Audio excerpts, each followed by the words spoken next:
Olá, tudo bem com vocês por aí? Muito boa tarde. Sejam todos muito bem-vindos, todas muito bem-vindas.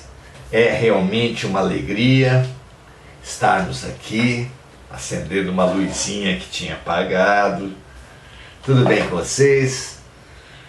Muito bom nos reunirmos, nos religarmos, reunirmos entre nós, nos religarmos com Deus, porque a origem de todo mal é a ilusão da separatividade. Sempre que nos iludimos pensando que somos separados, os homens da natureza, a criação do Criador, a ciência separada da filosofia e separada da religião,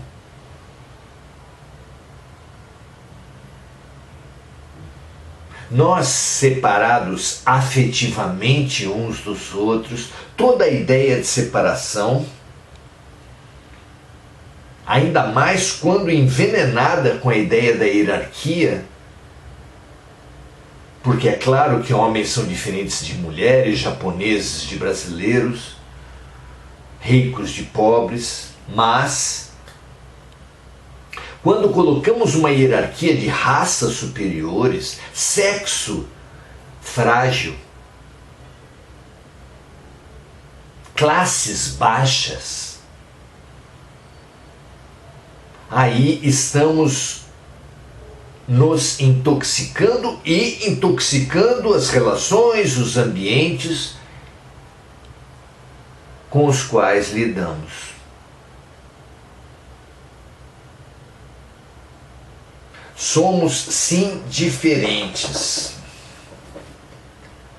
mas a diferença serve ao propósito do aprendizado mútuo, da cooperação mútua, do desafio à religação pelo amor. Na verdade, somos um.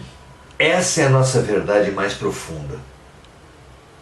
A separação é apenas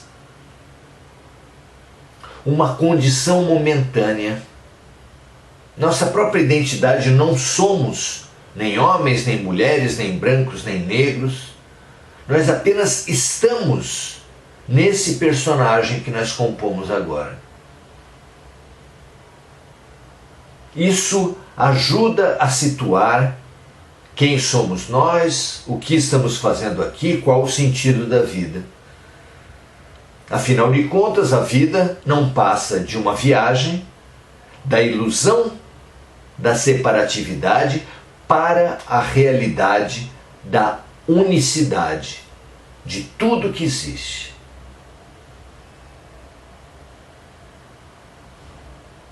E seremos um pelo amálgama, pela cola, pela religação das partes que nós criamos através do amor.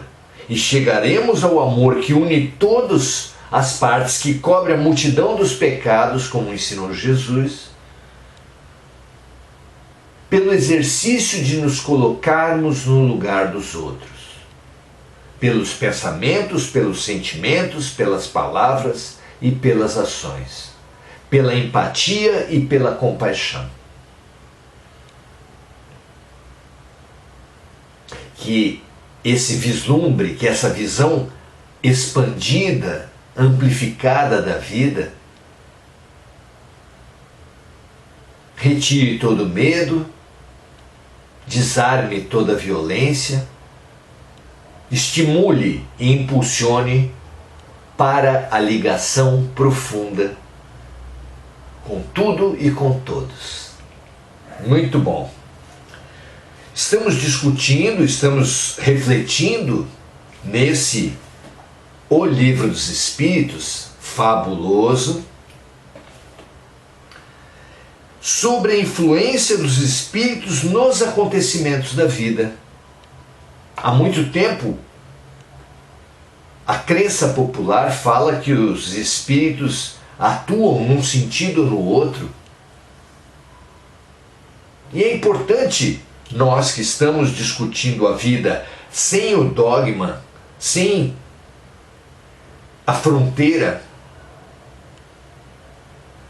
admitindo a unicidade da matéria com o espírito, é bom que nós tenhamos essa clareza. Se os espíritos interferem na vida cotidiana, o que eles fazem, de que forma eles promovem as suas ações. Vamos lá?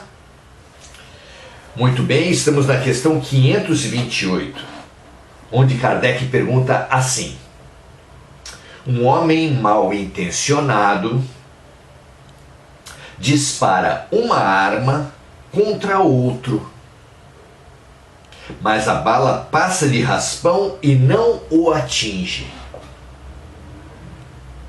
Um espírito bom pode ter desviado a trajetória da bala?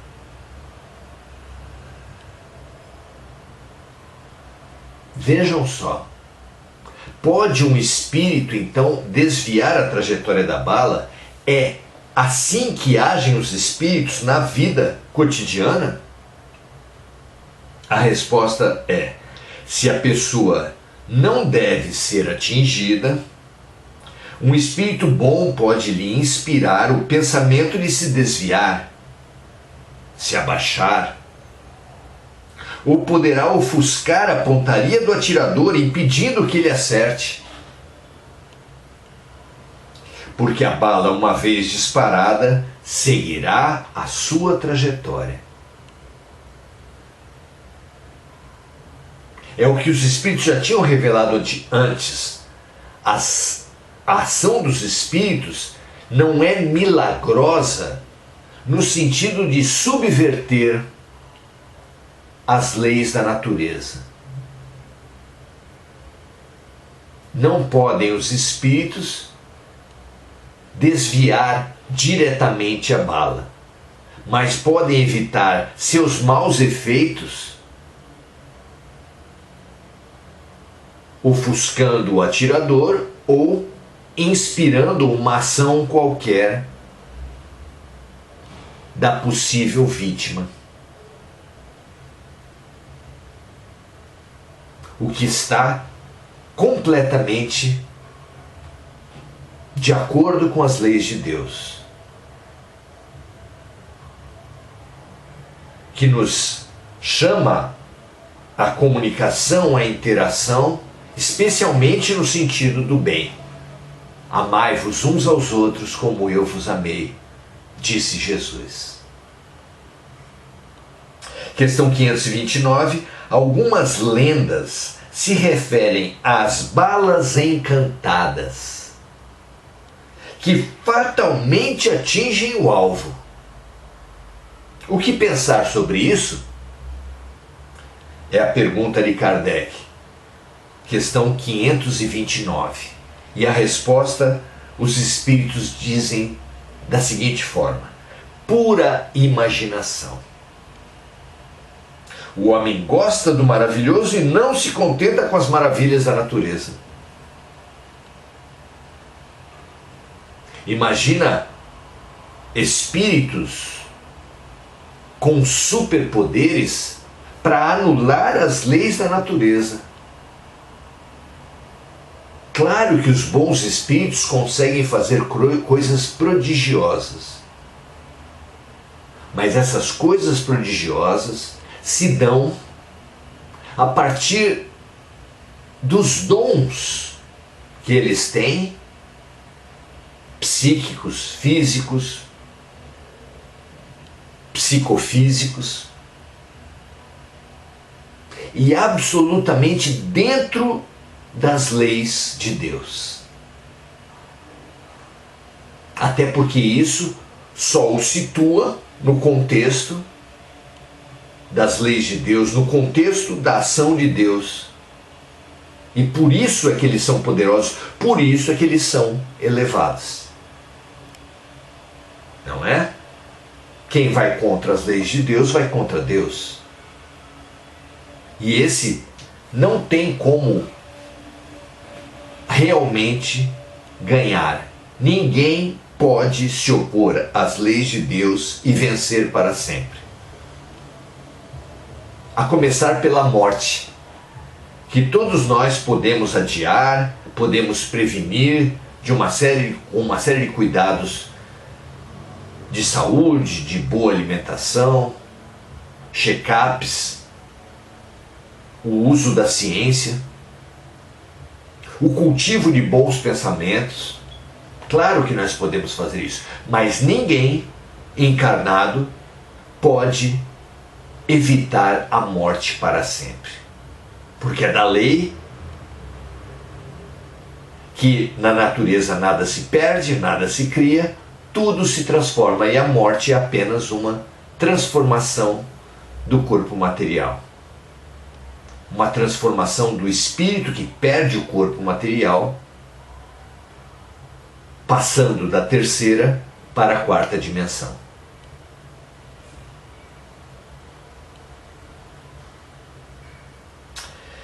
Questão número 529A. Kardec pergunta: os espíritos que dirigem os acontecimentos da vida terrena podem ter sua ação dificultada ou impedida por outros espíritos que desejam o contrário?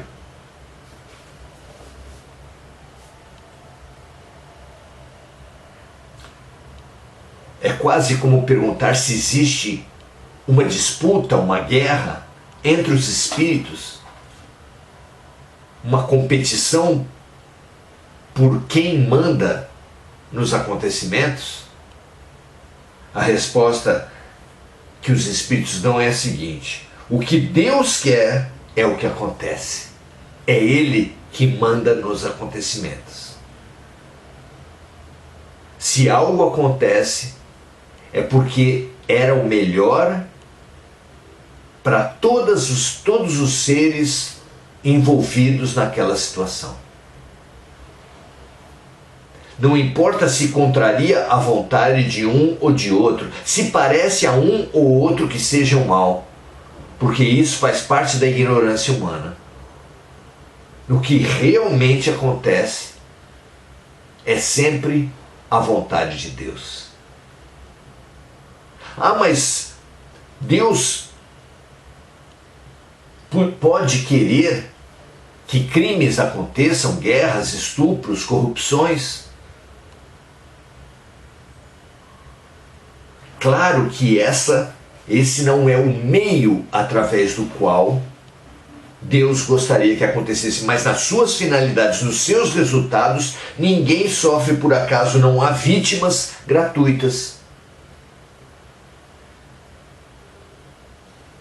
Deus, por exemplo, poderia querer que uma comunidade, por exemplo, Hiroshima e Nagasaki, desaparecessem pela ação natural dos vulcões, furacões, tsunamis tão comuns no Japão.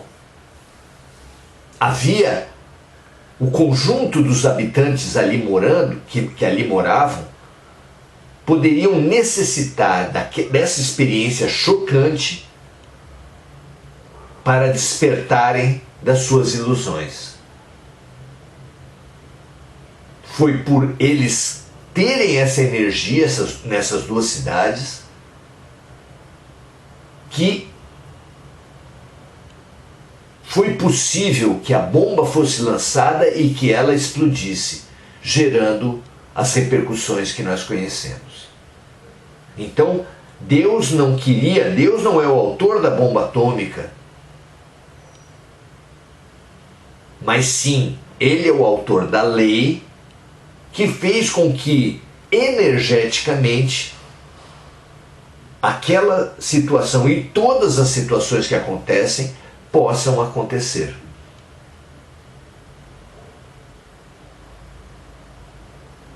Crianças podem se acidentar, por exemplo, pulando cercas,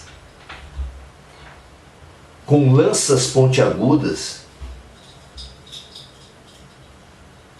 Crianças podem ser abusadas e ambas as situações podem ter o mesmo efeito. O projeto do abuso e da violência contra a criança não é o de Deus. Os projetos de Deus encerram os impactos neles mesmos. Não geram karma, não geram ódio, não dão margem a vinganças. Como a bomba atômica, como o estupro, como as violências.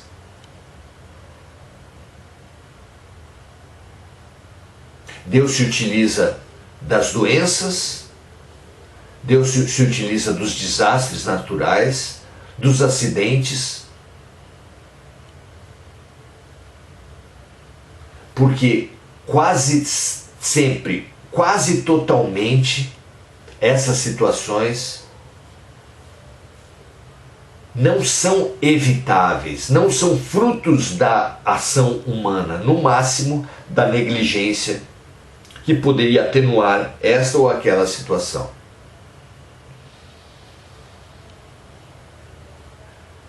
Tudo que gera mágoas, culpas, medos, ódios,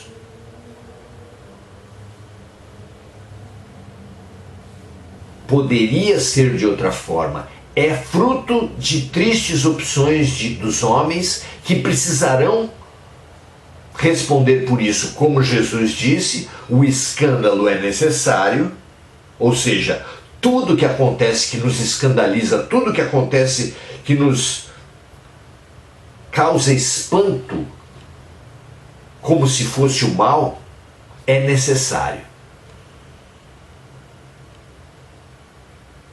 Se aconteceu, é porque era necessário. Mas quando é feito por uma ação criminosa, diz Jesus, mas ai daquele por meio do qual ele vier. Todos os que gerarem uma ação criminosa, todos os envolvidos nos crimes de guerra, na bomba atômica, por exemplo, responderão por Hiroshima e Nagasaki na medida das suas efetivas consciências e responsabilidades. Assim caminha a humanidade. Assim a lei age perfeitamente, dando a cada um de acordo com a sua consciência, com a sua responsabilidade. Muito bonito, não é?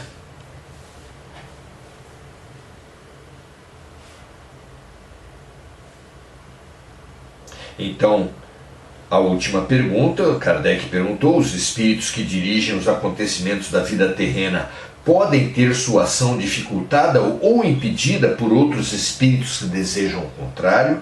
A resposta é: o que Deus quer é o que acontece. Tudo que acontece foi porque Deus quis. E Deus quis através de suas leis. Alguém pode perguntar, mas como Deus pode querer que uma criança seja vítima de maus tratos? Ora,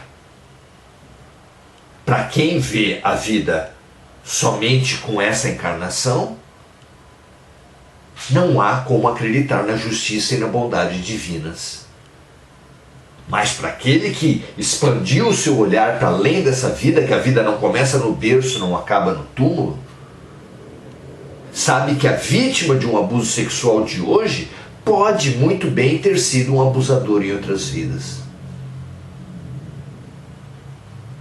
De forma que, não por punição, muito menos por vingança divina,